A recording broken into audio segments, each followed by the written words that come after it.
We're about to start. My name is Dan Arbel, and I'm a scholar in residence here at the Center for Israel Studies at American University. I'm very glad to welcome all of you. This is a difficult hour right after lunch, so I hope that so we made sure that we have a stimulating program so you won't fall asleep. Law and politics is the subject of this next panel. Not a theoretical subject at all. A multifaceted subject with many aspects and many angles. A subject which in Israel is frequently in the headlines, as we see even this afternoon, with the Israeli Supreme Court that has convened today to rule on home demolitions of terrorists and is being criticized or attacked by ministers in government, by members of Knesset, over a pretty technical or very ordinary procedure. And this is just one part of it, this very complex, multifaceted issue of law and politics and in Israel, the judiciary and the political system that we hope to be discussing today. We're very fortunate today to have three great experts on this issue, and each one of them will be addressing the subject from his own unique perspective. I want to very briefly introduce the members of the panel, and then we'll start. First, Professor Yoram Perry, who holds the K Chair in Israel Studies and is director of the Gildenhorn Institute for Israel Studies at the University of Maryland, College Park, former political advisor to the late Prime Minister Yitzhak Rabin, founder and former director, head of Herzog Institute for Media in Tel Aviv, and also former editor-in-chief of the Davar daily newspaper. Professor Perry published extensively on Israeli society, media, and politics, and we're very fortunate to have him with us. Next is on the far left, don't mean to politically far left, but on the far left of me, is also Professor Eli Salzberger, is the director of the Haifa Center for German and European Studies, the director of the Minerva Center for the Study of the Rule of Law under Extreme Conditions, and the co-director of the International Academy for Judges at the University of Haifa, where he was formerly dean of the law school. Eli's research and teaching areas are legal theory and philosophy, economic analysis of law, legal ethics, cyberspace, and the Israeli Supreme Court.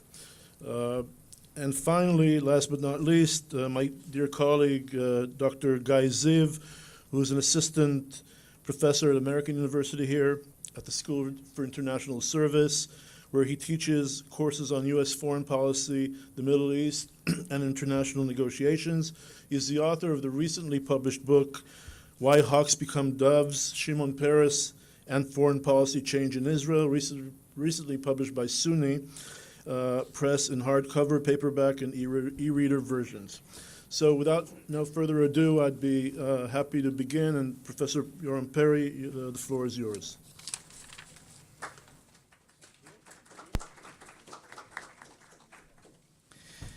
Thank you very much for the introduction. And thank you, Michael, Pamela, and Laura for organizing this interesting event and for inviting me. I never knew what is worse, to be the last speaker before lunch, when all of you are thinking of the food that you'll get, or to be the first speaker after lunch, when the blood goes from here to here. So we'll see. It's quite interesting that the title of the conference, The Transformation of Israeli Society Between the 90s and Today, did not mention the assassination of Prime Minister Rabin that took place exactly 20 years ago, in the 4th of November 1995. And I listened very carefully. Out of the entire group of speakers in the morning, only one mentioned the name once, Rabin, even with not assassination, just the name. mentioned last night. But not this day, not today. So the question is whether it is not an important event. Maybe it shouldn't be mentioned.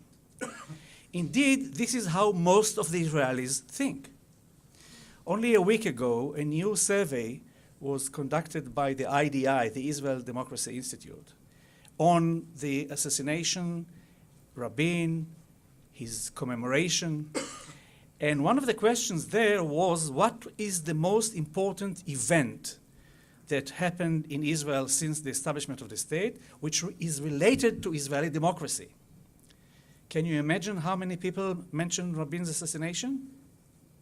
3.6%. Less than 4 people in 100 thought that the assassination of a prime minister is an important event in the history of Israeli democracy. More than that, many do not know at all that Yigal Amir was the assassin. 19% said clearly, no, he was not, though we have photos that were taken that he killed him. 16% said, I don't know.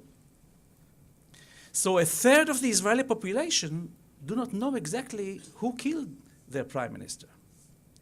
By the way, if you divide the Israeli population into groups, within the right-wing camp of Israeli society, namely, but mainly the religious guys, 53% gave these answers. Neither Amir or we don't know. And the number increased during the years. The last time that question was asked was in 2010, and only 12% said that Amir did not assassinate Rabin. Now, as I said, 19. I belong to the group that believe that the murder, the assassination, was a very important event because it reflected the deepest gap, the deepest fissure in Israeli society.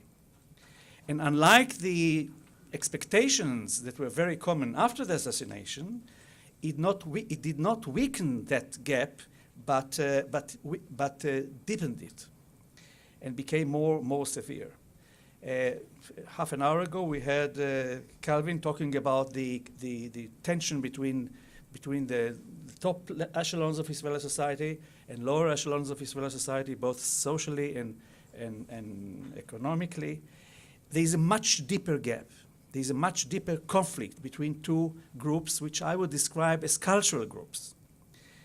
Two different concepts of the Israeli collective identity. The assassination was an expression of that conflict, and it deepened, strengthened this conflict even more than before.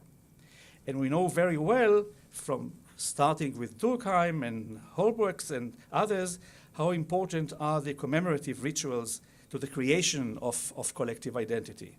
So the fact that the entire issue of commemoration is an open issue, and there are strong forces who are trying to prevent the commemoration of Rabin, tells you how deep and tension is this conflict. There's one camp that wants to make Rabin a symbol to be remembered, and there's another camp that wants people to forget about it, to create a much shallower impression of the event, and definitely not to talk about the legacy or the reasons for the assassination. For example, a week ago or 10 days ago, the Israeli Minister of Education wrote a letter to the Israeli educators, to the teachers, in which he said that we have to remember the assassination of Rabin. But in his entire long letter, the word peace did not appear even once. How can, if you want a better expression of the depoliticization of the most important political event in Israel, that was the letter that was sent by the Israeli minister. So what happened during these 20 years? I don't have, of course, time to go over the many of the developments, so I decided to choose only 3 and to speak naturally very briefly. The first one is violence, or to be more precise, political violence. After all, Rabin was assassinated in a mass meeting, and the banner was no to violence, yes to peace. So we see what happened, we know what happened with peace, and I'm not going to talk much about that, but violence is definitely something that we have to talk about. And it is clearly that the assassination represented the very high level of political violence in Israel, and because of the assassination, opposite to the expectations, violence became even more common phenomena than before. I found it first time in the research that I did in 2005, 10 years after the assassination, and the same questions and the same illustrations which were asked, I was looking for. Now I could see definitely that it's much more dramatic than it used to be. Naturally, I'm not going to describe many aspects or many cases of violence in Israel, just 2 or 3 examples. After the assassination of Rabin, the Chief Justice Barak, the president of the president of the Supreme Court, had to have a bodyguard. For 50 years, there was no bodyguard to the Israeli judges. He had to have a bodyguard. Our president, Rivlin, was portrayed 2 or 3 months ago wearing SS uniform, and he was described as a traitor. In the latest elections, 3 or 4 months ago, there were signs on streets, leftists to the gas chambers. That's in the Jews of the state of the Jews following the Holocaust. And I can give you many more examples. I don't want to do that, of not only theoretical violence, but practical violence. And I'm not talking about the violence between Jews and Palestinians. I'm talking about the violence between Jews and Jews. So the level is much higher than ever. Naturally, I will not describe to you how the government gives in to violent actions, political actions, both in Israel and the territories. I'll give you objective figures, and that is answers to questions. A question that was asked a week before the assassination, I asked that question 10 years after the assassination, and a month ago it was asked by the IDI, the Israel Democracy Institute. And the question is, what is the legitimate way to oppose a policy of the government if you don't agree with it? So that question was asked by other public opinion pollsters as well. And the majority of course will say only legitimate, they will support only legitimate means of opposing policies of the government if they don't agree. However, about 10% say, oh, if I don't agree, I should use violence. 9% said even weapon. It's legitimate to use weapon if I do not agree to the government's policy. Out of these 9%, 4% said very much so. So 540,000 Israelis think that if they don't agree with the government's policies, they could use violence. Excuse me for saying that, but if you divide the population left to right, among the right, the number are double than on the left, for those who say that violence appears on both sides in the same way. So, the problem of violence is quite serious, and I don't think that it will change. I think that we are on a path to see more, and naturally, I wasn't surprised that I found more than 50, depends on which public opinion poll, between 50 and 70% of the Israelis believe that there will be another political assassination in the same way that it happened 20 years ago to Rabin. The assassination was really a mean to stop a formal democratic decision that took place in Israel. And it showed that the ability of the Israeli democracy to contain a civil conflict failed. We always thought that we have a very strong democracy. We saw that in a major issue, the democratic measures were not able to stand against those who do not agree. The Israeli democracy is more weakened, more fragile than we thought. Ehud Sprinzak, the late Ehud Sprinzak, invented the term illegalism in Israeli society. We really cannot compare the phenomena that we see today to what when he described that phenomena 30 years ago. Second point, one of the most important processes that took place in Israeli society since the assassination is the religionization of Israeli society. The role of religion became much more than in the past. Again, I don't have time to give you illustrations of that process, but I want to mention mainly 2 points. Number one is that the religious element in the basket of collective identity in Israel is much higher than it used to be.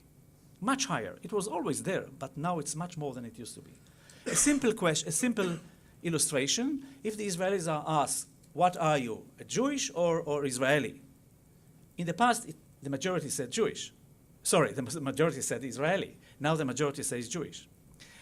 Should Israel be a Jewish and democratic state?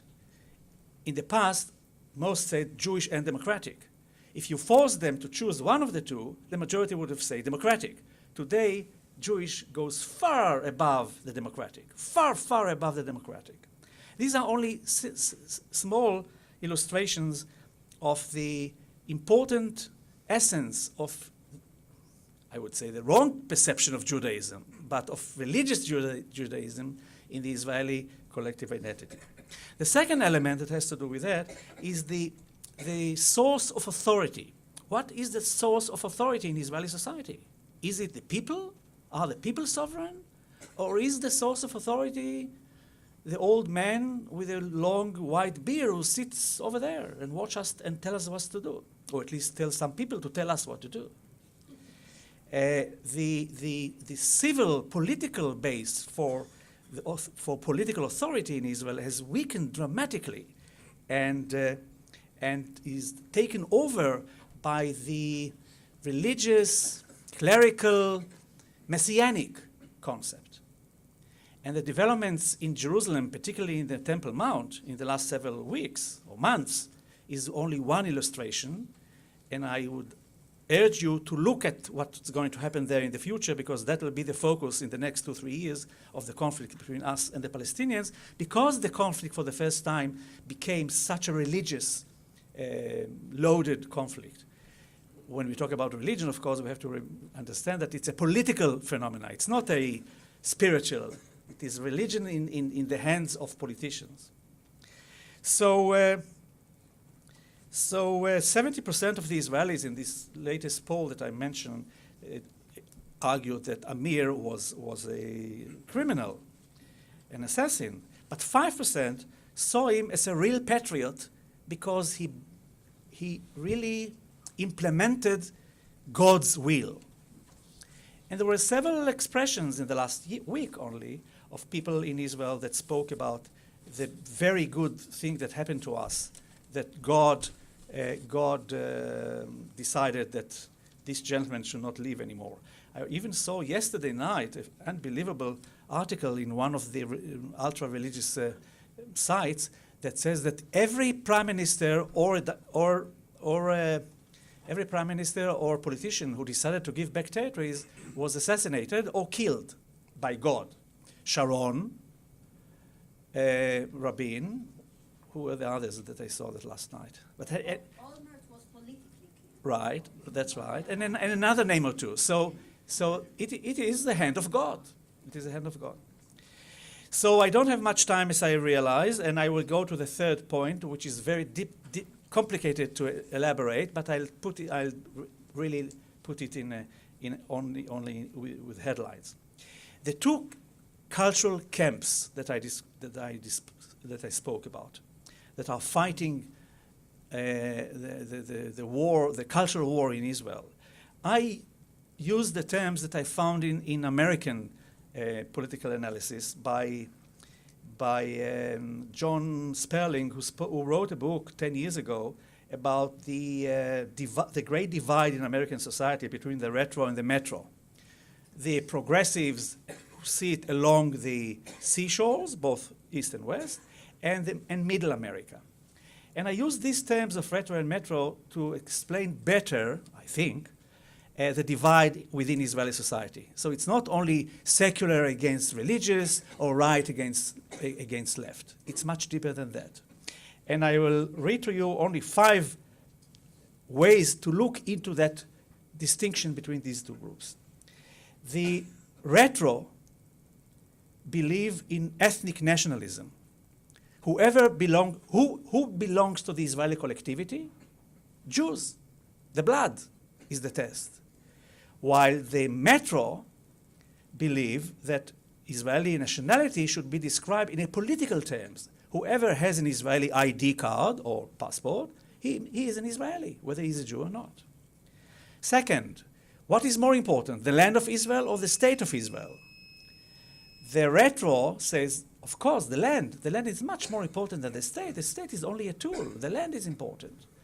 The progressive force will say, no, it's the state of Israel. After all, the Zionist revolution was a political revolution, and the state is more important. And therefore, whoever is elected to the Knesset can take part in the decision what to do when we have to make peace and pay with territories. While the retro camp says, oh no, only the Jews in the Knesset should take part in that decision, and non-Jews should not do so. An illustration of that is the fact that when Yigal Amir came to the square on 20 years ago, when he was interviewed by the police, and I read the entire interview, hundreds of pages, if not more, he said, I came to the square and all of them were Arabs there. If there were more than 100 Arabs, I surprised.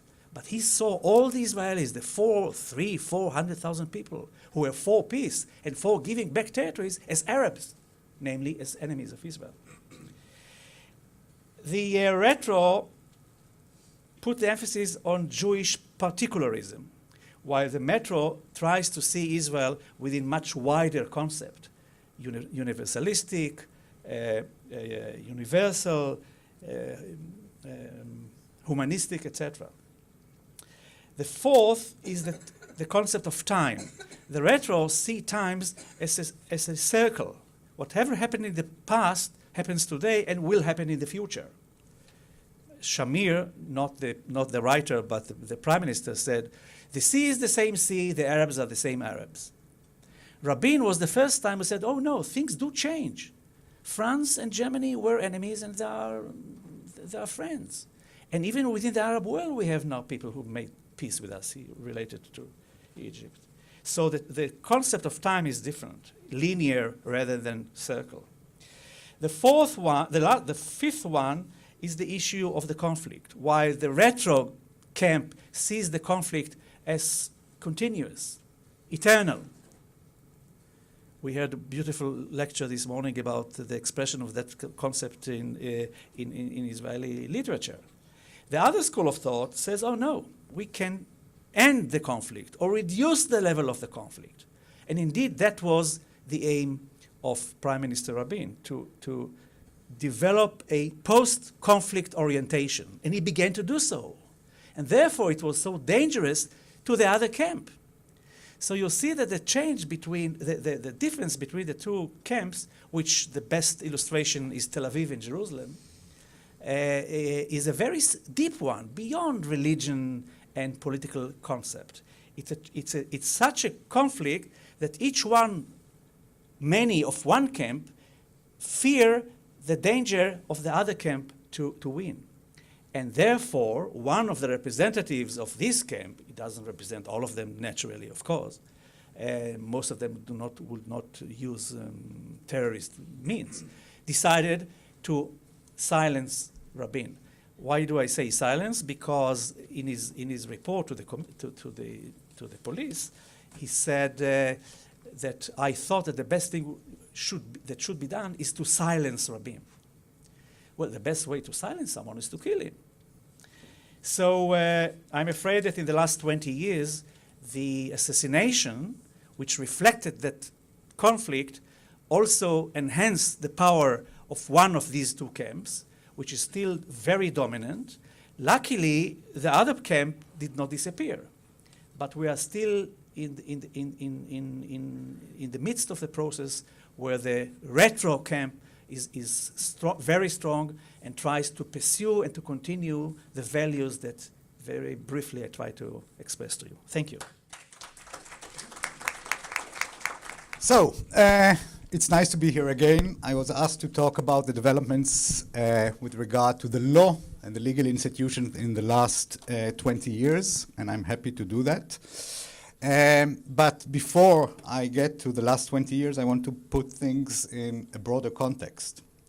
And the broader context, which is not on the board there, the broader context is, I think, the remarkable achievement of the State of Israel that managed to maintain uninterrupted democracy since its establishment. With all the criticism that we are talking about, trends in Israeli society, this is a remarkable achievement because there are only 22 countries in the world that managed to maintain uninterrupted democracy in the last 65 years, since 1950. Most of them are European countries, North European, Western Europeans, 3 countries in the Americas, Australia and New Zealand, and the only country that was established after the Second World War is Israel.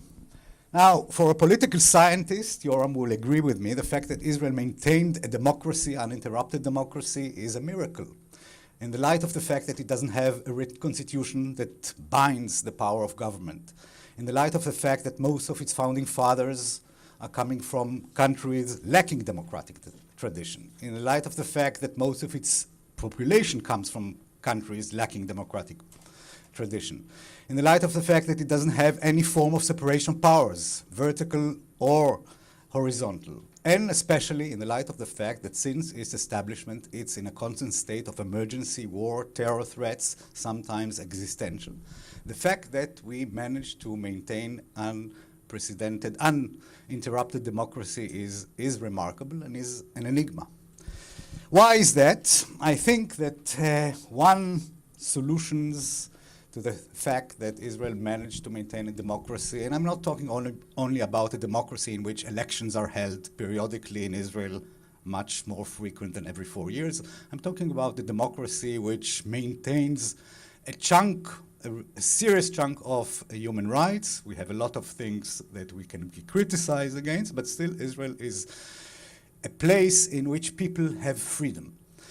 Why Israel maintained an uninterrupted democracy? I think that one of the key reasons is legal institutions.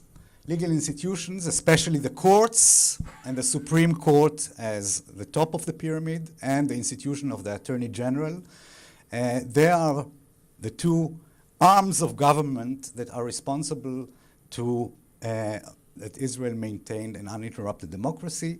Why the judiciary, the Attorney General, managed to do that? Because they were granted a structural independence in the beginning of the State of Israel, for example, the way judges are appointed, and I will get to it in a second. And they gained a very, very high public trust throughout the years until the last 20 years. Okay? More than 90% of the public express trust in the legal institutions. They don't have political power, they don't have purse, as Hamilton said, they have the trust of the public. Now, if we want to look at the possible periodization of the legal institution, the Israeli legal institution, we can talk about 3 periods, which corresponds to Yoram's analysis as well. The first period is the formative years, 48 to 77. We have an hegemony of a socialist government, labor government, social policies, not very much regarding the liberal legal discourse and the rule of law.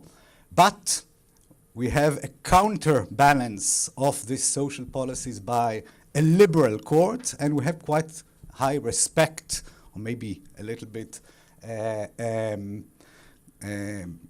distancing the political circles from the legal circles. The legal institutions enjoy relatively independence and, as I said, high public trust. 1977 to the mid of 90s, the second period, we're starting to see shifts in the political landscape. The ruling party is shifting from right to left. We're starting to see deterioration of the quality of the political institutions. But still, quite a high respect by the politicians and by the general public to the legal institution, especially to the Attorney General and the Supreme Court. And this is also the era in which a very important figure comes into the picture. Aaron Barak becomes a judge of the Supreme Court, first the Attorney General, and then a judge of the Supreme Court, and then the President of the Supreme Court. And the Supreme Court changes its vocabulary, its rhetoric, for a formalist style rhetoric to a value-based rhetoric, which, as I will show you in a second, brings a lot of criticism in the third period. The Israeli Supreme Court was very activist and very, very courageous from 48. Actually, it was much more courageous and activist in 1948 when it struck down decisions of Ben-Gurion. But the rhetoric of the court changed significantly as from the end of the 70s or beginning of the 80s until the 90s. The current period, last 20 years, on which I will focus, we can be characterized, and I think that all these factors are interrelated, even causally. Of course, I cannot prove this scientifically, but this is the main argument of the paper, of my presentation here. First of all, we have a very, very sharp decline in the functioning, the quality, the trust in the elected bodies, the government and the Knesset, increasing, very significant increase in corruption, which is also related to inequalities and capture of government by tycoons. This is one phenomena. Second phenomena, which is the consequence of the first phenomena, is that as a result of this decrease in the quality of and functioning of the political bodies, we have an increasing intervention by the Attorney General and the Supreme Court in the operation and decision-making of the elected bodies. This prompts the legal institutions are becoming the focus of political attacks, and not only political attacks, incitements. Dan Arbel gave a recent example from today or yesterday. And these political attacks on the Supreme Court, on the Attorney General, brings to a sharp decline in the public trust in the legal institutions. And this is a very, very dangerous process. So let me elaborate a bit on each of these changes.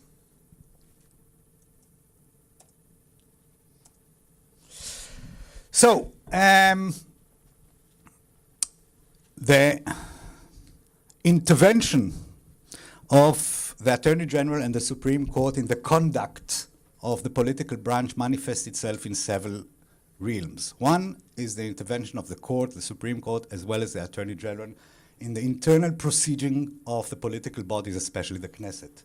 This begins in the middle of the 80s with very, very activist intervention in decisions of the Knesset against the Kah party, when the Speaker of the Knesset, for example, tries to ban Kahana from bringing bills on the tables, on the agenda of the Knesset. The Supreme Court intervenes, and this is a very, very rare intervention of the judicial branch of government in the internal politics or the procedures of the legislative body in the United States. It could not happen. This culminates in 1994 with the invalidation by the Supreme Court of the decision to ban the Kahana party from running to the Knesset. More than 70, maybe even more, around 100 petitions to intervene in Knesset internal matters are launched in the last 20 years. And this brings, of course, the politicians, the Knesset members, and the government members to defend themselves and to launch a counterattack on the legal institution, especially the Supreme Court. A second manifestation of the increasing intervention of the judiciary and the Attorney General in the conduct of a politician is by indicting and also convicting corrupted politicians. And this is a partial list, which is quite amazing. It starts with the conviction of Aryeh Deri in 1999, which prompts actually the Shas and the Sephardi ultra-Orthodox party to go against the Supreme Court. Huge demonstration in front of the Supreme Court, unprecedented. It continues with the conviction of the son of Ariel Sharon in 2005, the conviction of the Minister of Finance Avraham Hirschon's in 2009, and culminates with the conviction of the incumbent president, Moshe Katsav, and the Prime Minister, Ehud Olmert. Katsav is now in jail. Olmert is going to be in jail soon. And this is just examples. And of course, on top of that, we can add a lot of investigations, decisions to indict, which did not materialize in conviction of other politicians. By the way, it's not that Israel is more corrupted than other countries. This is actually the paradox. Other countries, politicians are not less corrupt, but they are not brought to justice. If you think about Berlusconi, about Mitterrand, about some American examples, all these leaders managed to escape justice. So in a sense, and this also shows the strengths of the legal institution, the Supreme Court and the Attorney General in Israel, that once you have corruption, people are brought to justice, but this, of course, brings a counter-attack by the politicians on the legal institutions. The third, and maybe the more important intervention of the courts in the political process, is the constitutional revolution, which begins in a case in 1990 where Aharon Barak says, in lack of written constitution, this is before the basic laws were enacted, that it's not unforeseeable that in a democratic country a Supreme Court will strike down legislation, even if there's no constitution, as violating basic principles of the system. He didn't do that in 1990, but this was a signal to the Knesset, go ahead and enact basic rights or part of a Bill of Rights, which will have a normative status above legislation. And this is done in 1992-94, when two basic laws, Basic Law, Human Dignity and Liberty, and Basic Law, Freedom of Occupation, are enacted. And these basic laws, for the first time, entrench a Bill of Rights, written Bill of Rights. And they also specify that laws that violate these rights will not be enforced unless they are befitting the values of the State of Israel to a proper purpose and not to extent greater than required.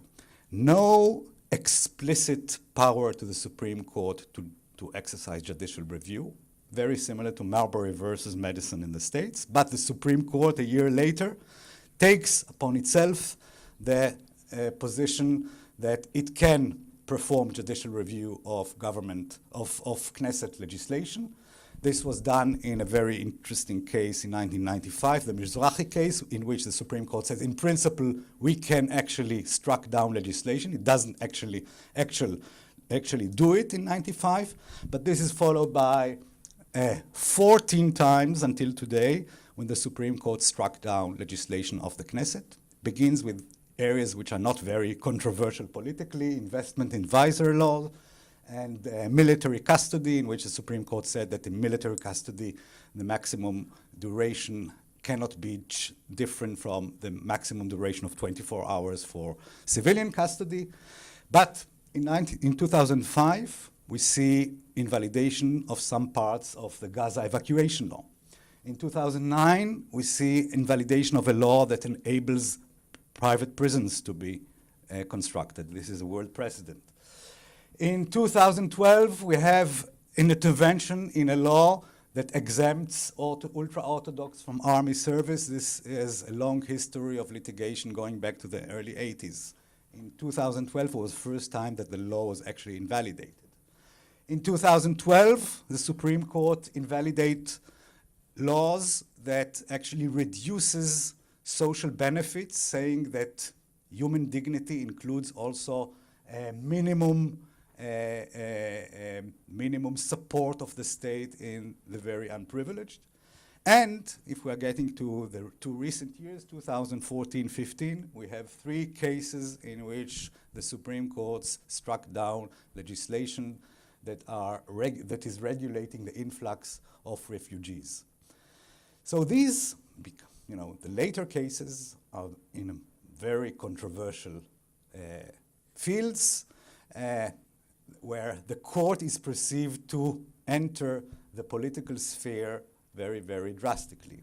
And if, you know, we extend this constitutional rhetoric or geometry that the court initiated in the 90s to other cases which didn't involve invalidation of laws, but invalidation of other governmental decisions, like the Kaadan case, which was a very controversial case, the case in which the court decided that preferring Jew or prohibiting non-Jews for settling in Jewish small communal village is illegal. It violates equality, which is included in human dignity.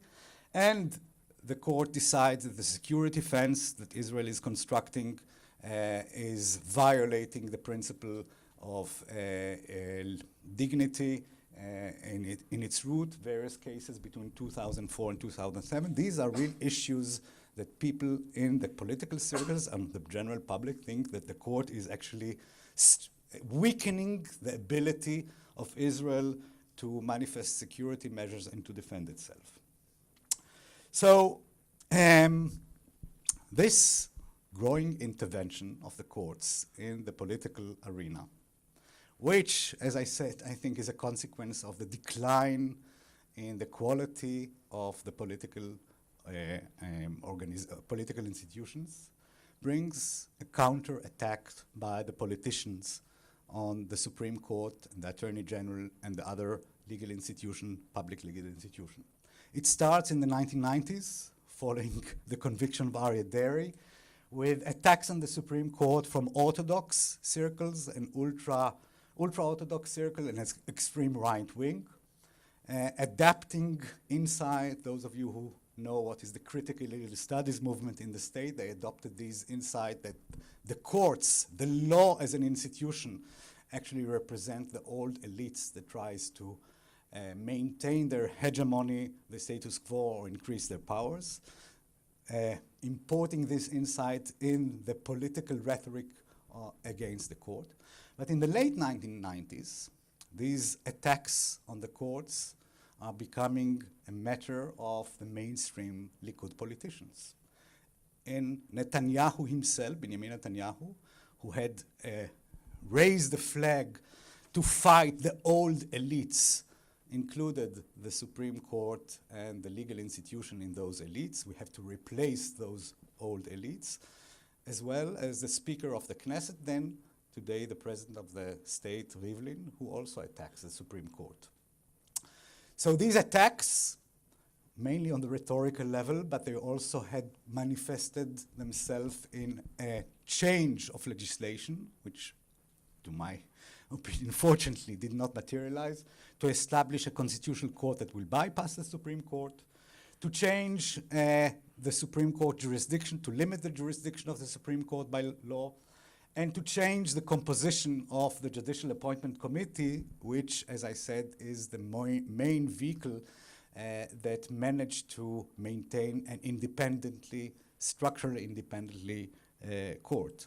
All these initiatives so far are not successful, but we are not far from the day in which one of these initiatives will manage. You know, the 2000 law bill that proposed to establish a constitutional law bypassing the Supreme Court, constitutional law that of course will be politically nominated, was defeated by a very small margin in the Knesset. If we add to this some figures in the government, which meant or historically were the figures that protected in the political circles the independence and of the legal institutions, the Ministry of Justice. So we have two Ministers of Justice in the recent years that were actually themselves convicted in court. We have Daniel Friedman under Ehud Olmert, who was, until the current Minister of Justice, one of the more critical political figures against the Supreme Court, against the power and the activism of the Supreme Court, and he actually also promoted the bill to split the jurisdiction or the authorities or the powers of the Attorney General, which, as I said, is another very important role in the Israeli history in maintaining the rule of law.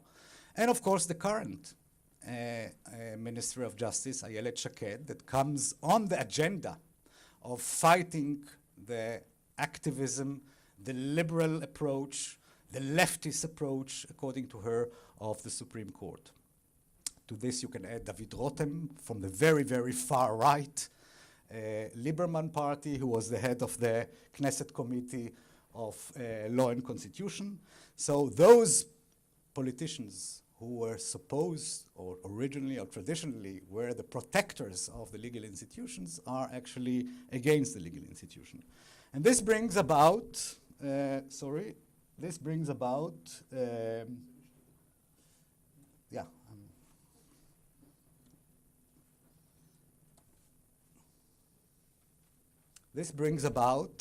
unsurprisingly, a very, very sharp decline in the public trust in the legal institution, and especially in the Supreme Court.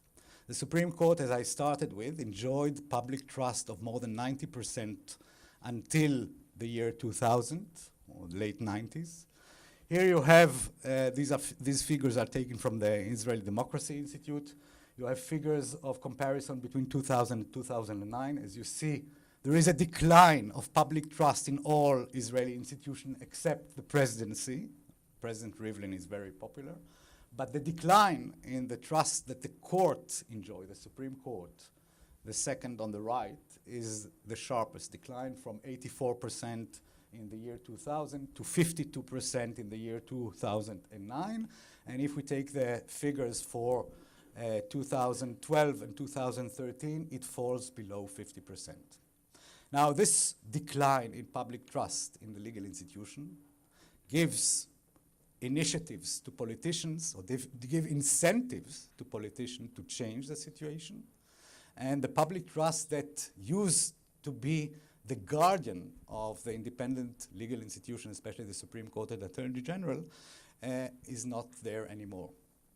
And to end, okay, why I think that this is a very, very dangerous development, because as I began with, if we owe our democratic, uninterrupted democracy to the legal institutions against all odds and against all circumstances, with the decline of public trust, with intervention, these attacks of politicians against the Supreme Court, the attempts to change the structure of the system, to change the way judges are appointed, to limit the jurisdiction of the Supreme Court will materialize, and this is a great danger to the future of Israeli democracy. Thanks.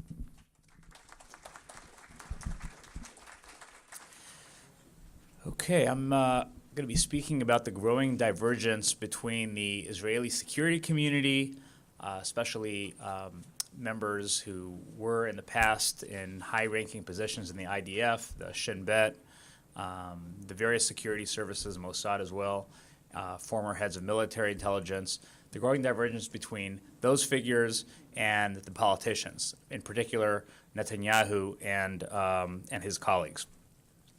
The right traditionally is associated with security, and a familiar refrain in Israeli politics is that the left is prepared to sell out Israel's interests to the Arabs. The left, it's claimed, cannot be trusted to handle national security, to safeguard Israel's security. When Prime Minister Netanyahu ran the first time around in 1996, his campaign slogan was "a strong leader for a strong nation." And in the most recent elections, he sought to assure voters that he will repel the many pressures Israel faces, in contrast to Tzipi and to Bougie, referring, of course, to Tzipi Livni and Isaac Herzog, the leaders, the co-leaders of the opposition party, the Zionist Union. There was even a Likud campaign video that suggested, in not so subtle terms, that if the left were to come to power, ISIS would take over. The Israeli public, this resonates, actually. This kind of message resonates with the Israeli public. And when we're thinking about the security concerns of the last few weeks, in particular, the recent spate of violence in Jerusalem and elsewhere in the country, the irony here is that the right is in power. There is no national unity government at this time. The left hasn't been in power for many years. The center left hasn't been in power for many, many years. And yet the public still feels that it's the right that can safeguard its security and not the left. There was a survey that was released on Sunday that showed that if elections in Israel were held today, it would be a clean sweep for the right. Likud would get 32 mandates, only 16 for the Zionist Union. So the main center-left opposition party, the Zionist Union, would pretty much collapse. Lieberman's party would have a 9-point rise to 15 seats. And the other centrist parties would also collapse, and the left-wing Meretz party would not even cross the electoral threshold. And when the public is asked, who do you see as the best person to handle Israel's security needs? Who would you like to see as defense minister? The top choices are all right-wing politicians. There was a panels poll that was released today that showed that Lieberman would be the top choice of the public. He would get 22%. Bennett was next in line. Naftali Bennett is the religious leader of the far-right Jewish Home Party. He would get 15%. The current defense minister, Ya'alon, Moshe Ya'alon, 14%, Netanyahu at 10%. So the top four are all right-wing politicians, and the centrists and the center-left figures all are getting single-digit votes. And there was another survey that asked the same exact question a week or so ago with very similar results. Now, we know that in Israel, the security establishment matters. We know that the security establishment's thoughts are important, and the security establishment has had a lot of influence in Israel over the years, and Yoram Perry has written extensively on that. He's perhaps one of the foremost experts on that. And he showed that the security establishment helped shape Israeli policy towards the Oslo process and towards the Al-Aqsa Intifada. And traditionally, we also know that ex-generals have sat in the cabinet in very senior positions. But paradoxically, the Israeli security community does not identify with Netanyahu or with the right. And traditionally, and this goes back many, many years, retired members of the security establishment, if they go into politics, they have been affiliated with the center-left and not with the right. The Labor Party, for example, has been led by 4 ex-generals, 2 of whom became prime minister. The Likud has only been led by 1 ex-general, Sharon, and of course, he bolted from his Likud party mid-career. And or I should say during his premiership. In the 2015 elections, this past March, we see the same pattern that's persisted. The one exception, the one notable exception, is the defense minister, Moshe Ya'alon, who is identified with the right. But all the other ex-generals and former, security officials who decided to enter the race joined centrist or center-left parties to the left of Likud. And that includes Major General Yoav Gallant, who is a new Knesset member with the centrist Kulanu party. Major General Eyal Ben Reuven, who's a new MK with the Zionist Union. Amos Yadlin, who's a former head of military intelligence who ran on the Zionist Union ticket. The list goes on, and they all, again, with hardly any exceptions, joined the center-left parties. And criticism of Netanyahu's policies, of the right-wing approach, has not just come from those who have decided to enter politics. They've come from nonpartisan factions. They've come from ex-generals and former security officials who are not identified with any particular party or any particular movement. Former Mossad chief Meir Dagan, for example, has stated that Netanyahu's right-wing coalition partners are leading Israel to a binational state and disaster. Another former Mossad director, Ephraim Halevi, has stated that Netanyahu is leading Israel to a third intifada. Ex-Shin Bet chief Yuval Diskin has been very vocal in the last few years, and he's talked about how Netanyahu's policies are too ideologically rigid and are preventing Israel from moving forward on the two-state solution. We've also seen extra parliamentary organizations being formed aimed precisely at challenging the right-wing policies of the Netanyahu government. One has been around for a while. It's the Peace and Security Association that was founded in 1988 and features kind of a long roster of who's who among former Israeli security officials, and a new one that was founded just last year, exactly a year ago in October of 2014 called Commanders for Israel Security, and they put out, they used social media, they put out ads in newspapers and using social media, Facebook, to promote the idea that Netanyahu's policies are not headed in the right direction, that it's undermining Israel's security needs, and that what Israel does need to do is take the initiative. And they made it clear that they are not representing any party, they're not endorsing any party, and they come from various sides of the political spectrum. When we look at the actual issues that they disagree with the government, there are several primary ones that come to mind. And first and foremost is the whole notion of the two-state solution. It's no secret that the Netanyahu government is largely opposed to a two-state solution. And even though Netanyahu is on record supporting it, he's also on record, by the way, opposing it, if you check out his campaign rhetoric from this past year. But the right wing primarily does not support it. The Likud platform, for example, we don't even know what it says because it's not been published in many, many years. So we haven't seen any newer version of the Likud party platform, but we know that most of the Likud Knesset members, almost all of them, are on record opposing a two-state solution. We know that most of Netanyahu's cabinet ministers are on record opposing a two-state solution. So this is not a government that is clearly headed in that direction. And this is in stark contrast to the vast majority of the security establishment, members of the security establishment. We're not talking about a 50-50 split here. We're talking about a vast majority that supports the two-state solution, believes that it's important. And the argument that they make is, of course, a security-based argument. It's not about humanitarian concerns or human rights. It's a security-based argument. And they refer to the two-state solution in existential terms. So far from undermining Israel's security, they're arguing that this is, that Israel will cease to exist in its absence, that Israel needs a Palestinian state. And Shlomo Bram has talked about how the argument that Israel would have no strategic depth in the absence, if Israel returned to the pre-67 lines, is a nonsensical argument because Israel doesn't have strategic depth regardless. It never has. And what needs to happen is you need to create artificial depth, artificial strategic depth by negotiating with its neighbors and creating a different kind of environment.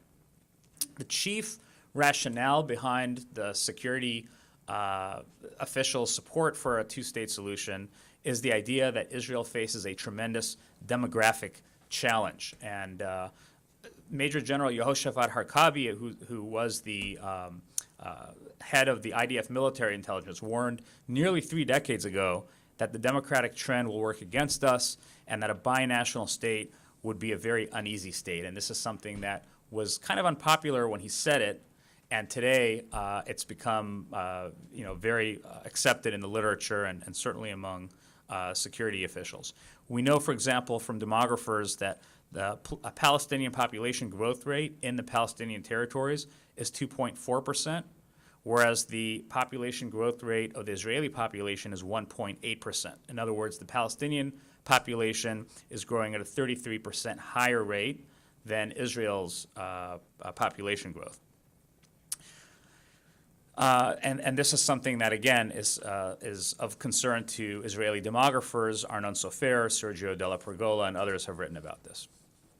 There's also a disagreement on this notion that there's no partner with whom Israel can negotiate, that there's no partner. This has become kind of a mantra in Israel for many, many years, and it's something that Netanyahu repeats often and a lot of his colleagues repeat often, that there's nobody with whom to negotiate. And this, too, is something that is the security officials contradict. Last year, Netanyahu had a very embarrassing moment when his own Shin Bet chief, the current Shin Bet chief, Yoram Cohen, publicly contradicted Netanyahu's claims that Abbas was inciting terrorism. And he gave testimony in the Knesset. He said that's simply not the case. And that's very unusual for a current sitting Shin Bet chief to contradict the prime minister. But he was asked about it, and he said there's no evidence at all that that's the case. Just last week, Netanyahu's former national security advisor, Major General Yaakov Amidror, who, as far as we know, he is religious and nationalistic and shares many of Netanyahu's views. He argued that it would be a mistake to view the recent wave of terrorism as a successful result of well-spun incitement. So he too challenges the notion that there's somehow this well-coordinated incitement campaign that Abbas is spearheading.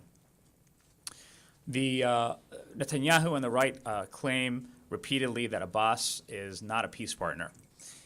Yet we know from most members of the security community who've chosen to speak out on the matter that they believe that this is just, according to Bar-Lev, for example, Omar Bar-Lev, a right-wing tactic to avoid an agreement. That, in a sense, they believe that it's very possible to negotiate a deal with Abbas, and that Netanyahu has not only refrained from doing so, but he has strengthened Hamas at the expense of Abbas, undermining his authority, and in a sense creating a self-fulfilling prophecy where it becomes very difficult for Abbas to be taken seriously. And even those who are skeptical of Abbas among the security experts, and there are plenty of those who are skeptical of Abbas's, if not willingness, then perhaps ability to conclude a deal, even they take issue with the way that Netanyahu has handled this issue by saying that Israel could take steps, constructive steps,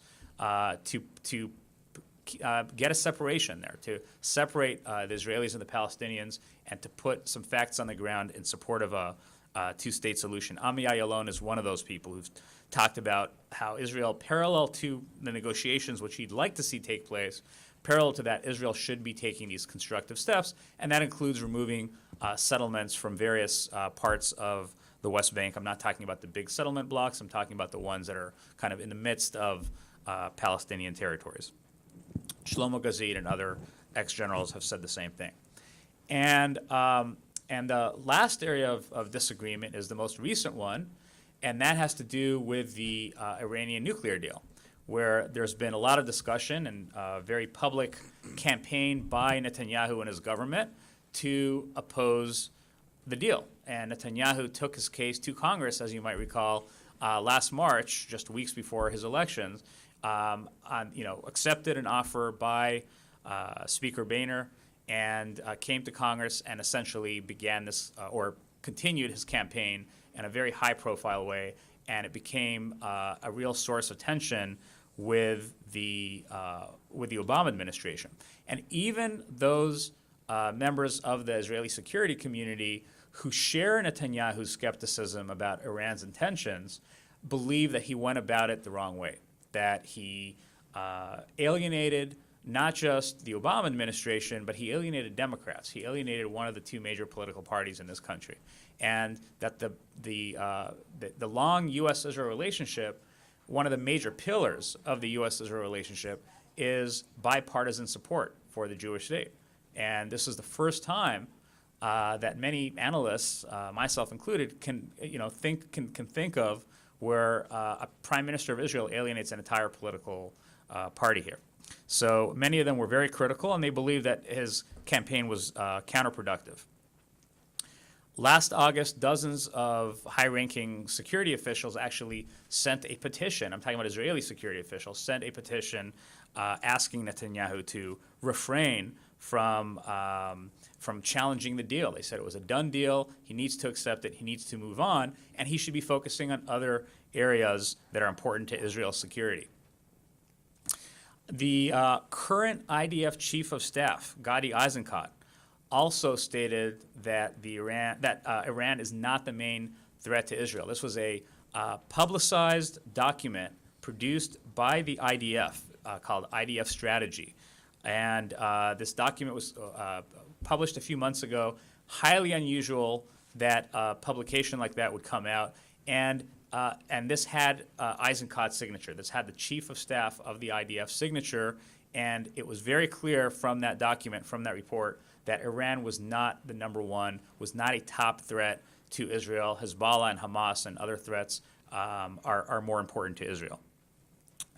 Yet we also know that it's not just Netanyahu and the right that spoke out against the Iran deal. It was the centrist politicians, including Herzog, the leader of the Zionist Union and the Labor Party, and Yair Lapid, the leader of the centrist Yesh Atid party, they all came out against the deal. And this is something that is mind-boggling because there was significant dissension, there was significant, a much wider, a much broader range of views among Israeli security experts that didn't really come out on the political level.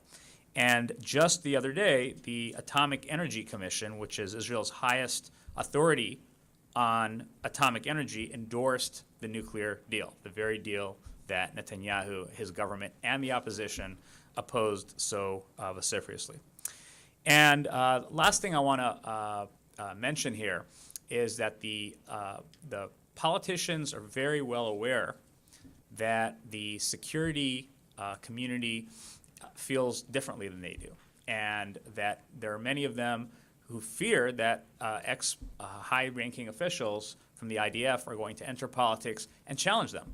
And it is no surprise that last week the so-called Gabi Ashkenazi bill was defeated in the Knesset. This was a bill initiated by a Labor Party Knesset member to shorten the cooling-off period from 3 years to a year and a half from the time that an ex-general who retires from the army can enter politics.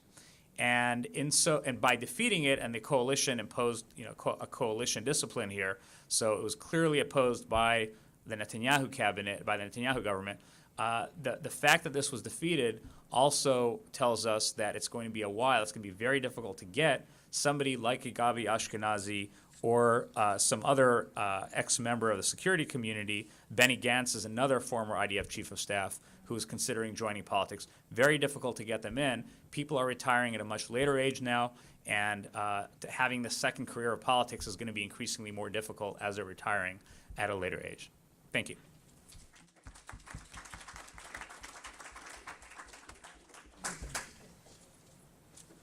Okay, thank you, all three panelists. It was very enlightening comments, and we'd like to start now with the Q&A. Please make sure, please identify yourselves, and also make sure that you have a question mark at the end of your sentences. Thank you.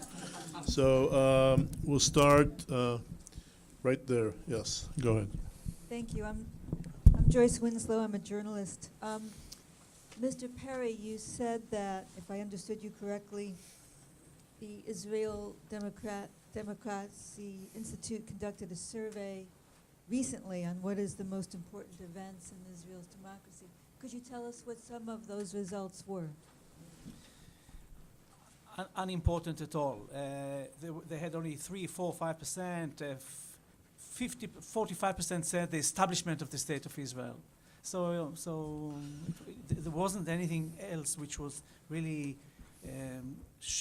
was shown dramatically that it's a very strong event, and therefore it makes my point even stronger.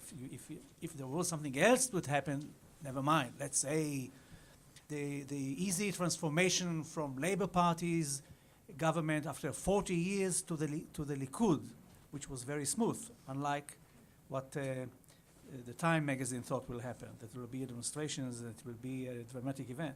So no other event, and you compare non-event to the assassination, it makes it even stronger. Hi. Can everybody hear me? Okay, great. I'm Gil Shamir. Thank you very much for putting this together, and thank you to the panel.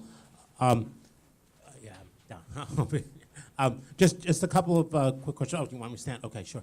Couple of questions. Elise Salzberger, you had a bullet in your PowerPoint that talked about inflation of the lawyers or something like that. I didn't quite understand what you meant by that. If you could explain what that bullet was, what you meant by that. And then the question for Mr. Ziv.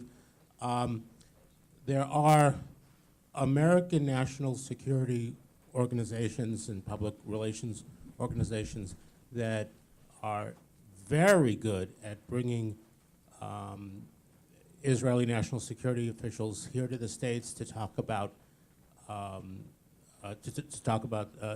issues, and they bring a very right-wing orientation to these presentations. Can you comment on how these American organizations are identifying and bringing these security officials or retired security officials, many of them, here and identifying them and working with them and the role that they are playing in the discussion. Thank you.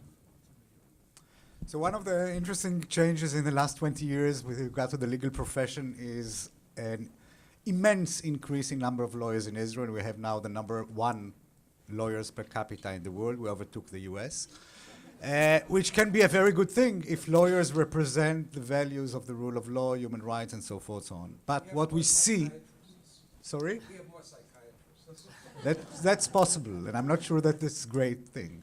But what we see, and this is also true to other institutions, the military, that people from ultra-Orthodox background, people from the extreme right wing, tries to capture public positions that were held before by people who had loyalty, as I said, to the rule of law and human rights. And this opening of legal studies and the inflation of number of lawyers changed the fact that in the past, the Supreme Court, the legal institutions, the public legal institutions, the bar, were in the same side of liberal rule of law, human rights values, as opposed to the political circles. Now we see that within the bar itself, there are significant changes, that people who actually don't have any loyalty to the values that the legal profession represents, that should represent, are capturing the legal profession and want to be appointed to the various state attorneys' offices and to get to the Attorney General, to the Supreme Court. And this similar phenomena, with regard to Guy's talk, is happening with regard to the military establishment. Today, as we heard, some of the military establishment is standing against the politicians, saying the politicians are too extreme. Actually, we have to accept, to adopt other policies. But if the demographic trends that Israel's society is witnessing will continue, in 10 years' time, all the top positions in the army will be held by nationalist, religious nationalist, or ultra right-wing circles. And this is something that might concern some of us.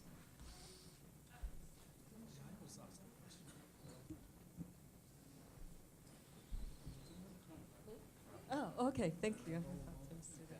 This is a question to Eli, and I was wondering if you could say something about the process of choosing judges to the Supreme Court in Israel.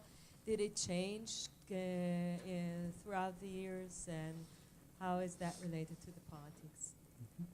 As I said, the way that judges are selected in Israel is the main vehicle to guarantee judicial independence.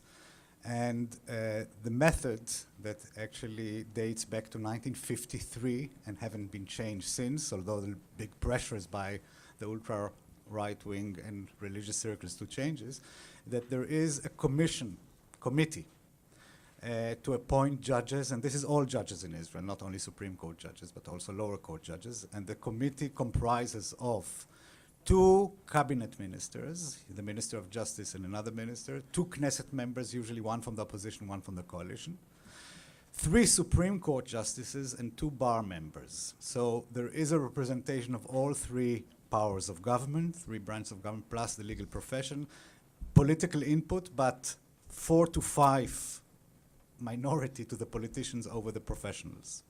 And that managed to keep a very, very good historically, fantastic, I think quality-wise, judiciary. You compare it to the US, where judges are basically politically elected by the president, or some state judges are even elected by the public.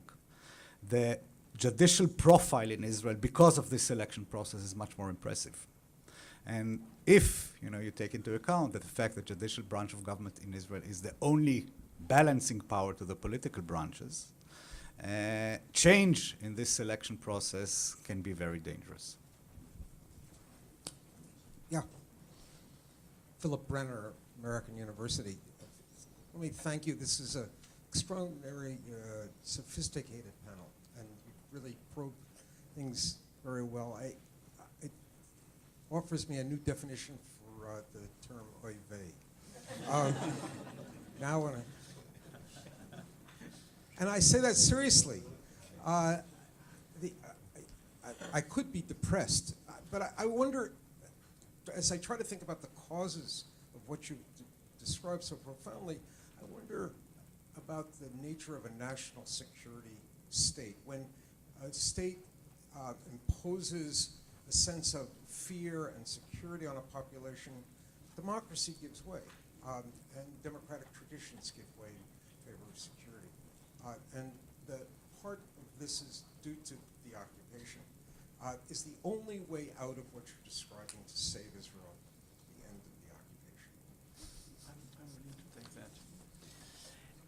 It's a very interesting question because it falls at the center of the topic of this conference. The year 2000 was a major year in the history of Israel because a decade before, the peace process started. And Israelis believed that there is a problem, but there is most probably there is a chance to have peace, if not a peace, a settlement, or at least the decline of the conflict. The end of the negotiations, the crisis in the summer of 2000, when the Camp David Accord failed and the Second Intifada started, opened a new chapter, really a new chapter. You ask me about other years or important events. Maybe that was the most important event in the history of Israel. Because since the year 2000, the generations of Israelis who grew up under the Second Intifada saw bombs in the middle of Tel Aviv and Jerusalem, couldn't go to the cafeteria in the university because there were bombs there and all that. They really absorbed the concept that there is no partner. And they absorb the idea that we are not going to see peace in our time. The concept of a war that has no end is very ingrained into Israeli culture today, very much so. Take simple question. Are you willing to give back territories for peace? Still, 2/3 of the Israelis are willing to give back territories for peace. But the same size of its population say, but it will never happen, at least not in our lifetime.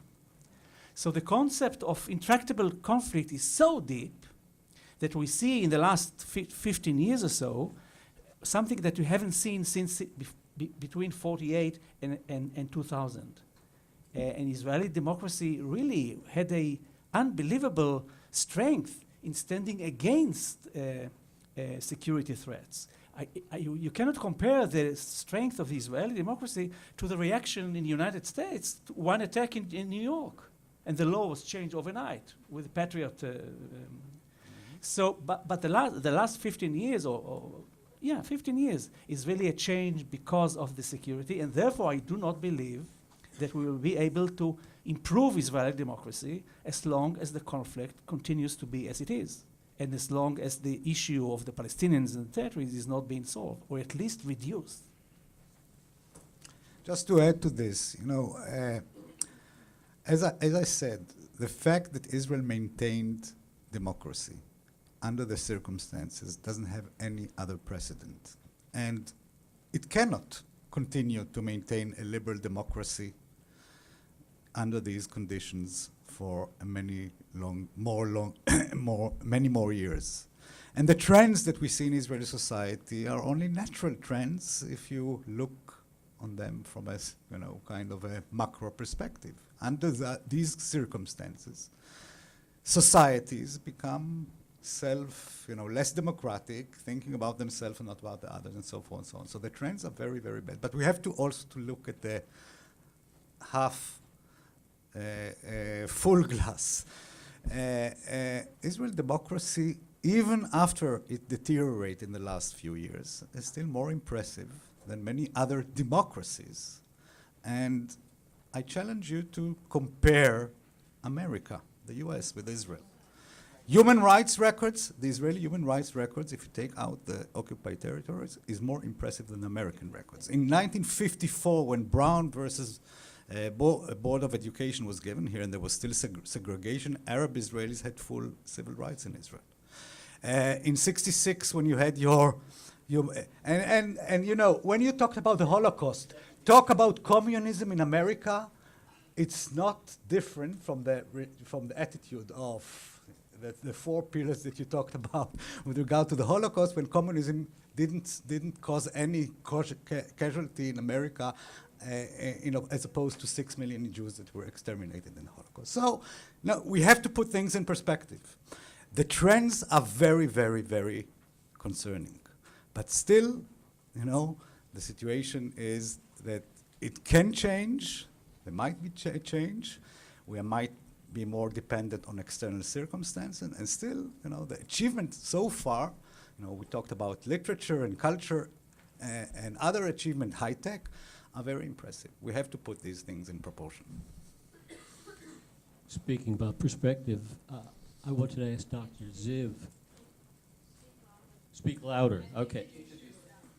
All right. The name is Alfred Sanders. How do you answer the suggestion, Dr. Ziv, that when and if a two-state solution is initiated, there will simply be, like in Gaza, handheld rockets raining down on the eastern part of Israel, which is densely populated, maybe very few casualties, and in fact maybe very few rockets, but in fact the consequences is those who are very bright, say in high tech like we've heard, there'll be a mass movement.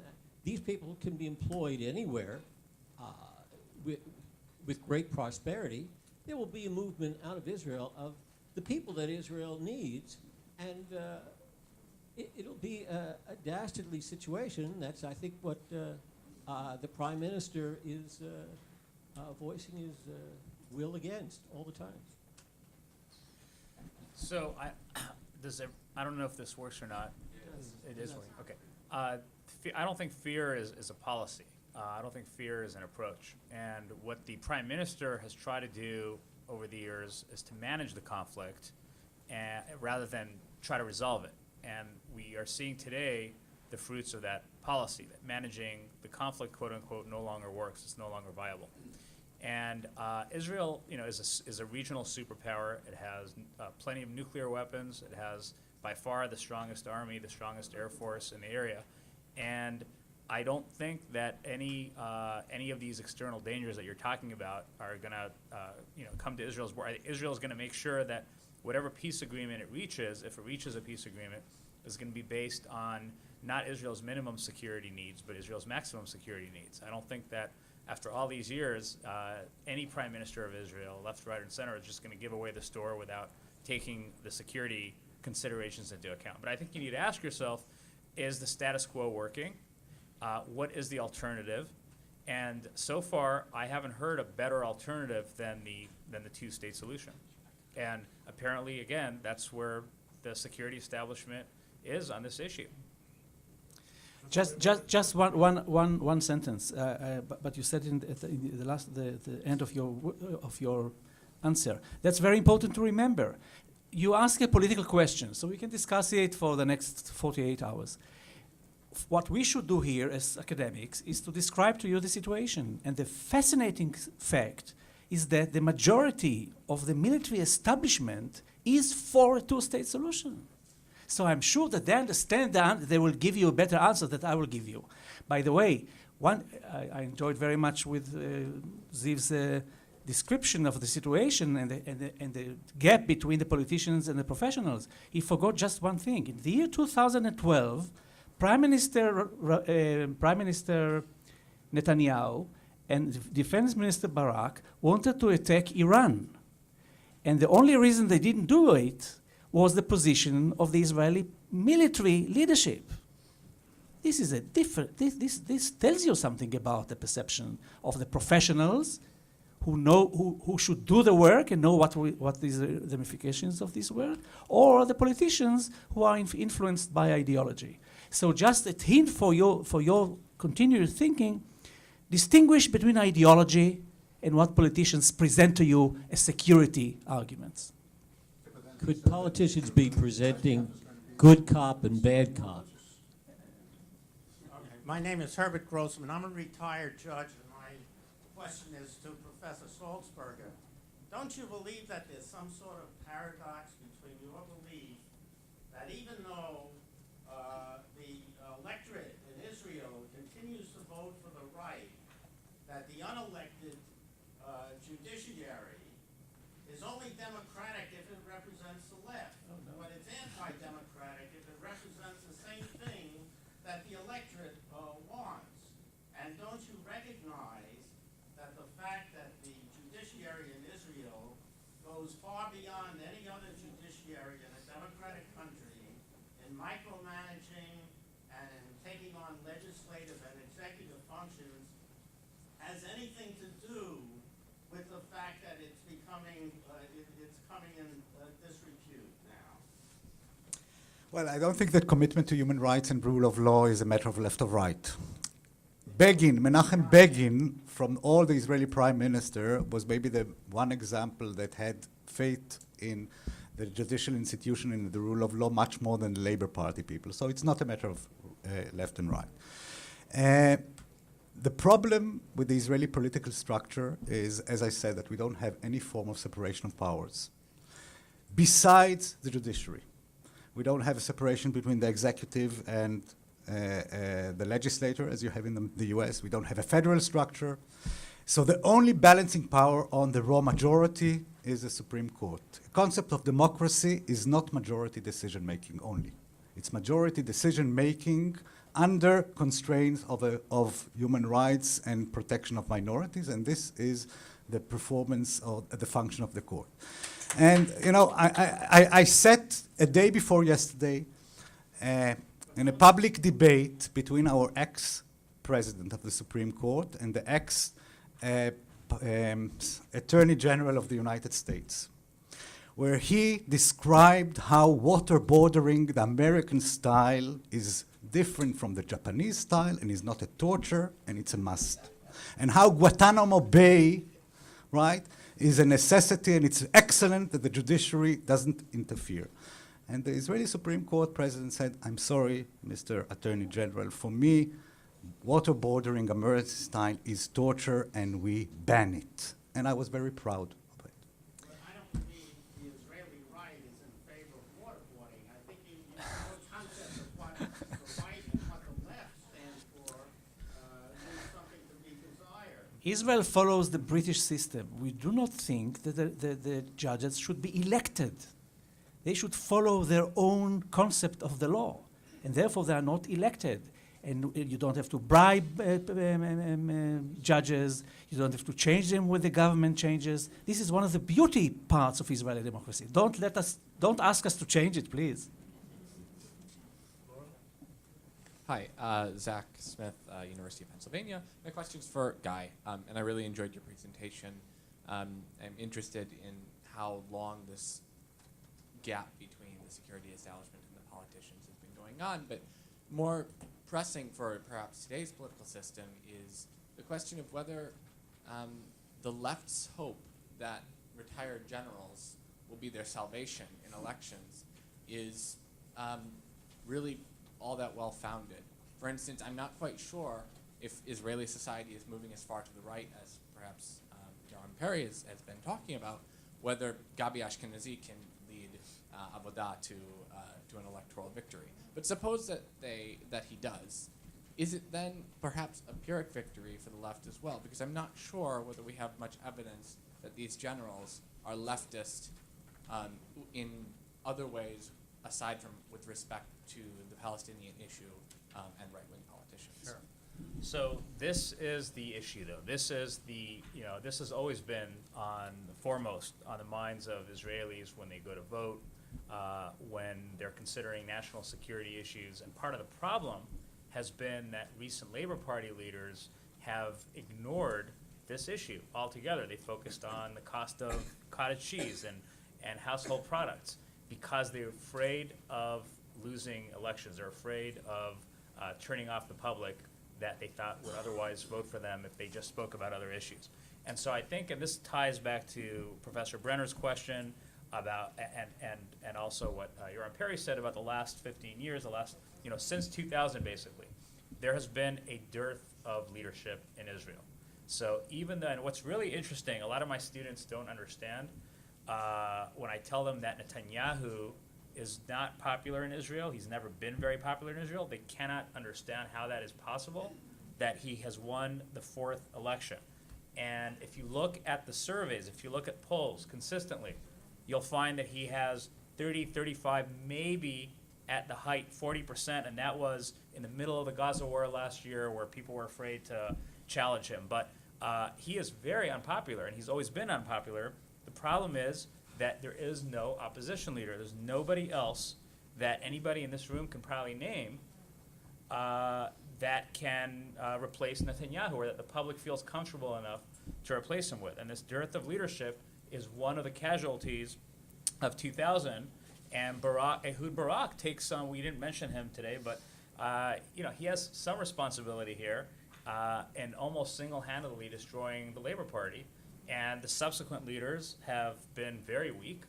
And that is why people are constantly hoping that there'll be this great white hope. And every few years, there's a new great white hope, and that person disappears or turns out to be not as popular as they had hoped. So I don't know what would happen if Gabi Ashkenazi or any of the other names I mentioned would run. But what I do know is that the people you have right now are not up for the task of challenging Netanyahu. And if he ran again, he would probably win. And so somebody here mentioned Not necessarily within his party. by maybe the not. way. If he has any, right, if there's any threat to Netanyahu at all, it comes from the right, not from the left. He has nothing to fear about from the left. If there's any challenge at all, it's from Lieberman, it's from Bennett, it's from somebody on the right who might replace him, somebody who's more right-wing, more ideological than he is. And the last point I want to make on this is that we always talk about Israel having tremendous human resources, the high-tech world, and all of that is true, but the problem is that the best and brightest are staying away from politics. They are not entering politics today. So you have a much lower caliber in general, with some exceptions. I mean, there's Stav Shafir, there are a bunch of exceptions, but we can mention those exceptions with a hand. I mean, yes. Well, I missed last night's debate, so maybe. David Myers. I have a question that follows up on that to Dr. Ziv, but first a comment to Eli. I'm not exactly sure what criteria you're using when you declare that Israel's democracy is unprecedented, but I think it's not advisable to exclude the occupation when one talks about human rights, nor is it advisable, for that matter, to recall the fact that much of the Arab-Israeli population was under military government for the first 18 years of the state.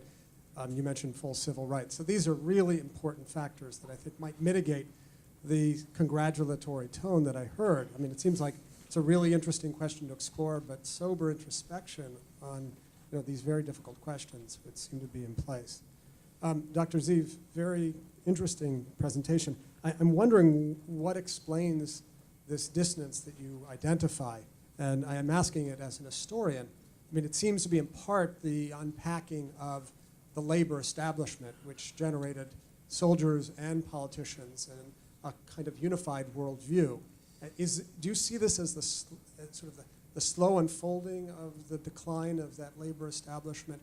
Are there other flashpoints like Camp David or First Lebanon where you see that dissonance between, even fleeting, between the political establishment and the security elite? And actually, it seems to be quite a mark of democracy, I should say, that you can sustain that.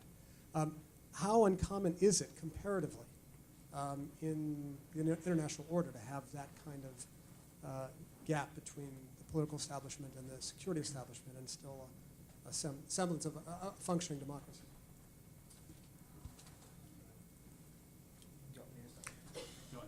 No, go ahead. So, I mean, I think that a lot of it has to do with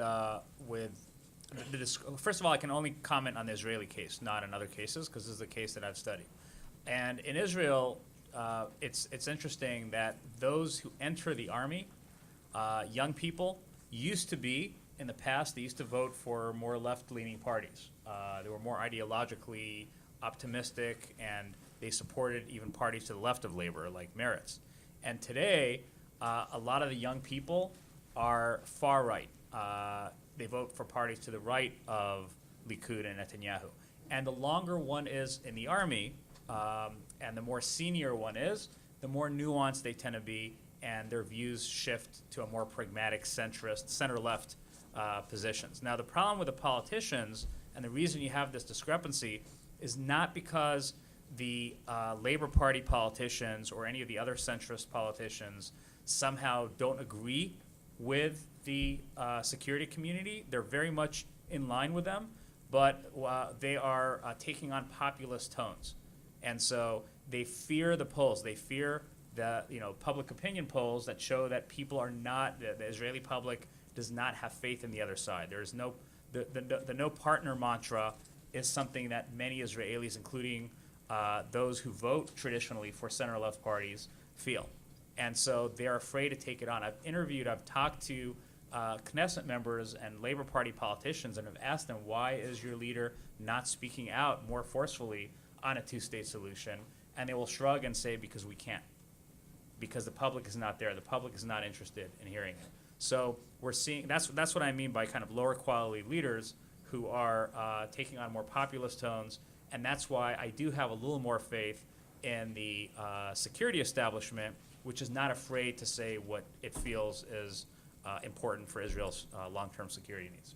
I can add a story which will explain to you that phenomenon. The first Intifada, when the first Intifada started, it was a surprise to the Israelis. And the chief of Israeli intelligence was asked, what's happening there? Amnon Lipkin Shahak. So he said, well, there is a PLO behind it. Some members of the Knesset and the cabinet wanted to fire him because they say this gentleman is discussing politics. Don't forget that then it was Israelis were not supposed to mention Begin, the PLO. Begin said the organization that calls itself PLO, and the law forbade Israelis to talk to the PLO. This poor gentleman took his binocular, looked behind the hill, and he saw PLO there. They asked him what is there. He said PLO. He didn't say negotiate with them, fight them. He just said PLO. His approach was practical and pragmatic. This is the approach of the Israeli officers, unlike the politicians who, in addition to the political needs, are motivated by ideology, if not religiosity. Two remarks, David. First, the mere fact that military people can stand and say their opinion, which is opposing the opinion of the political circle, is a manifestation of a liberal democracy. Very little countries, democratic countries, you'll see the same thing, including the US. A second remark, Israel is not an ideal democracy, and I agree with you that the occupation and the settlements are the two big sins of Israel. But my claim is that under the circumstances that Israel is witnessing in the last 65 years, no other country would have such a record. Take the champions of human rights and democracy, Sweden and Denmark. What happened under extreme conditions there was much worse than in Israel. Now, the occupation itself, we talked about it a little bit yesterday. When Israel occupied in 1967 the West Bank, it could have annexed the West Bank, okay? And it could have also did what is being conducted by many other countries, ethnic cleansing, deport all the Palestinians from there. It took, it initiated a military occupation, which meant, from the Israeli point of view, a temporary solution until we reach some kind of an agreement or solution. So paradoxically, the choice of, in 1967, to impose a military occupation on the territories was a moral, at the time, solution. And of course, the length of time that passed is made out of it a monstrous thing. But at the time, that this solution, as opposed to either annexing the territories or deporting all the Palestinians from the territories, was the least worst solution from a democracy, human rights perspective. So I think you'll all agree that Ryan's done a fantastic job today, and he has a question which will show you why he is works for the Center for Israel Studies. Oh my goodness. Wow. So hi, I'm Ryan Dashik. I'm a freshman here in the School of International Service. I'm heading for Laura. Mike. So a few weeks ago, I had the privilege of meeting Michael Oren, who's currently a member of the Knesset, and I asked him two questions. I asked him if he thought Hamas, as a political organization, not the Al-Qassam brigades, but as a political wing, is capable of negotiating with Israel, and if they deserve a spot at the negotiating table. And he provided me the answers no and no. And so my questions for you as a panel are, do you think that sentiment is shared amongst most Israeli politicians? Do you think that sentiment is shared amongst most security experts in Israel? And my last question is, do you think it is possible to have a two-state solution if Hamas does not come to the negotiating table?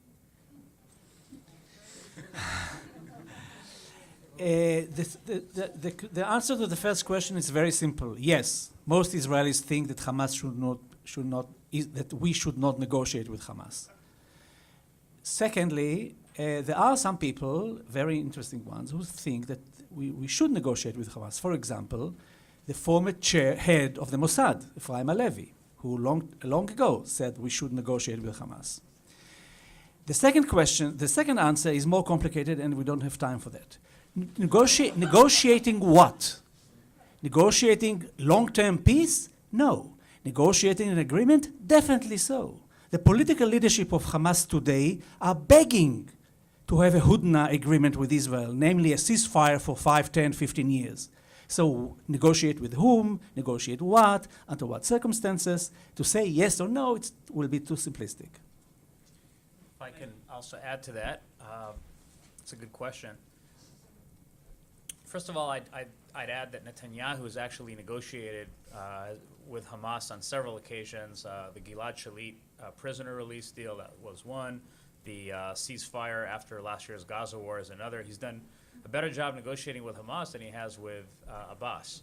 But when I interviewed Shimon Peres for my book, I asked him what he thought about the PLO and about negotiating with Arafat and negotiating with Hamas. And his response was that he had always felt that the solution, the ideal solution to the Israeli-Palestinian conflict, was through the Kingdom of Jordan. And that's why he supported, and Rabin also supported kind of a confederation, some sort of confederation arrangement with the Jordanians, because the Hashemite kingdom was much more stable, pro-Western, and much more reliable than Yasser Arafat's PLO.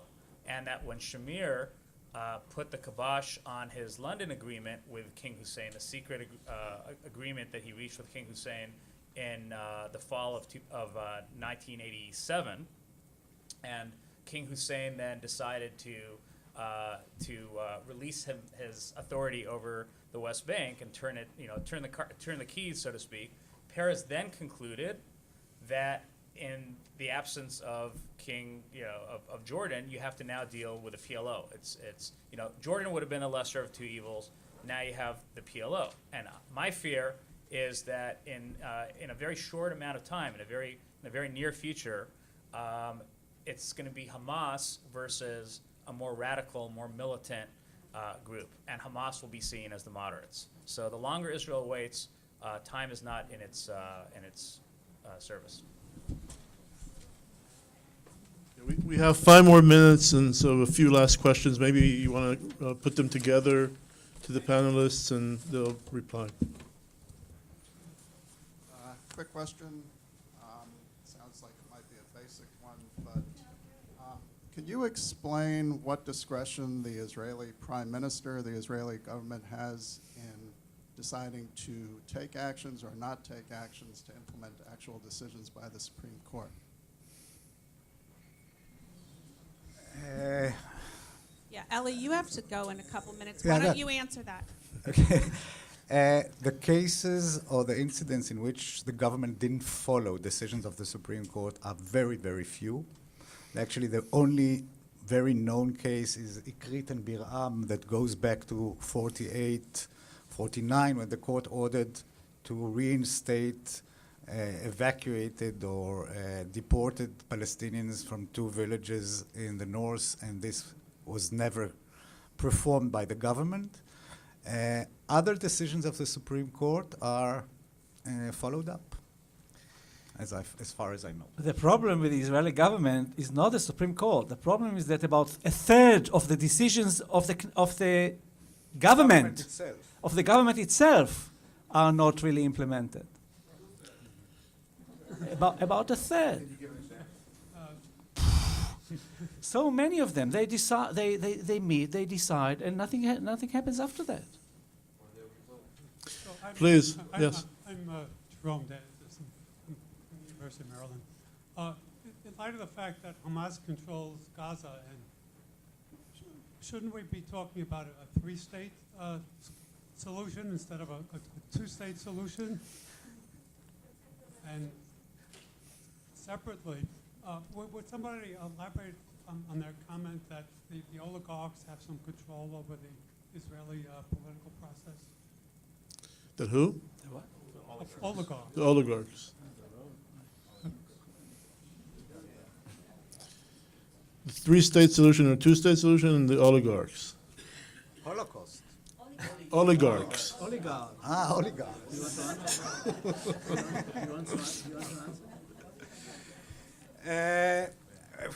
One remark with regard to Hamas.